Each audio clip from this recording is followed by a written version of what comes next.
It was that bad. It was that bad. Wow. And the lady that had it before, she had foster children, and I guess she had about 7 to 10 foster children. So they were in the process of adding on different little rooms and such like that. So they hadn't finished it or whatnot. And unfortunately, she lost the home. And so she basically just walked away from it. She left. We'll find little things out in the pasture still. Dolls. I found some barrettes. Barrettes, Wow. little figures, Wow. a roller Balls. skate, a helmet, just odd little things. And this house was built in 1971? It was built in 1971, which was kind of ironic that I remember that always because I was born in 71. So that was kind of funny that they said, you know, that. And then what was really funny is there was this hideous, and I mean, I shouldn't say that, but it was the most hideous chandelier light you have ever seen in your life hanging over in the dining room. And I looked at my husband and I said, that thing is horribly hideous. Like, I can't. What is that? Like, what era did that come from? And he goes, hey, that's not very nice. And I go, I really can't do it. And he goes, okay. So he takes it down, and he didn't get rid of it or anything. He put it just in the garage and such while we were moving our own stuff in.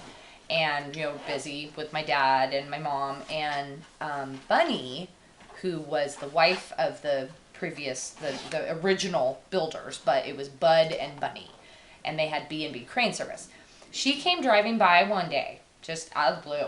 And she said that her husband was really, really sick, and he was actually going through stage 4 cancer at the time.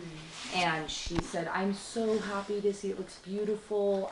I can see how beautiful it is. My husband was like, do you want to come in? And she said, oh, no. She said, I just have one question. She said, there was a chandelier that was above the dining room table that was a wedding gift for Bud and Bunny, for myself and Bud. You wouldn't happen to know where that went, do you? And my husband went, as a matter of fact, it's sitting in the garage. Would you like it? And she just burst into tears. Oh, so, wow. I mean, I can remember telling my husband, like, I don't care what you do with it, but don't get rid of it. Like, but I don't want it in the house. Like, it's ugly. Like, it was just not our motif, you know? Right. And so he had put it in there. And just lo and behold, she drove by, and, you know, it gave me chills because I just thought we gave her back something that was that meaningful to her. And then she actually passed away just about a year ago. She herself passed away. But I felt comfort in knowing that we were able to give her that little prized possession back. Because it meant a lot to her. So. And you, sir, you have a story, right? Yeah. Yeah. So, Elena, Connor, her son, and Tom and Taylor all went to. You guys went to Red Bluff? Red Bluff, yeah. Red Bluff, and we came back. We came back that night here, and I was watching the house and everything, and took my shower at night. Got out of the shower. Fire alarm was just going off. Okay, well, the fire alarm is literally right outside the bathroom door, so you know, steam turns it on. Well, I can't get the thing to turn off, so I take the fire alarm down. And I'm walking over to the table, I unplug the battery, and the fire alarm is still going off in my hand. With the battery out. With the battery in my other hand. Mind you, these are brand new smoke detectors. Yeah. Brand new. Brand new battery, brand new smoke detector, and I have it in both hands. I go, that's not right. And once I said that, it stops.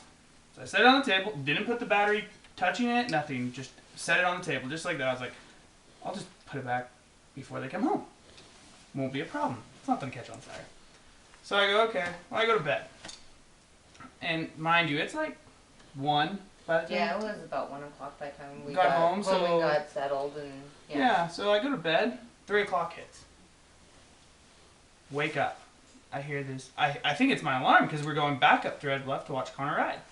And I think it's my alarm. I'm like, oh, okay. Oh, I'll lay here for 5 minutes. And then I go, that's not my alarm.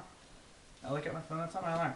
And I'm on the other side of that wall, in the very back. So I get up with the door shut, get up, go into the... I hear a fire alarm.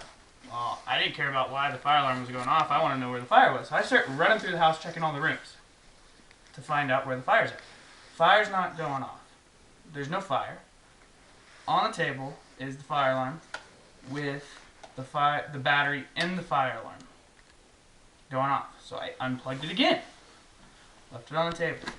And when I went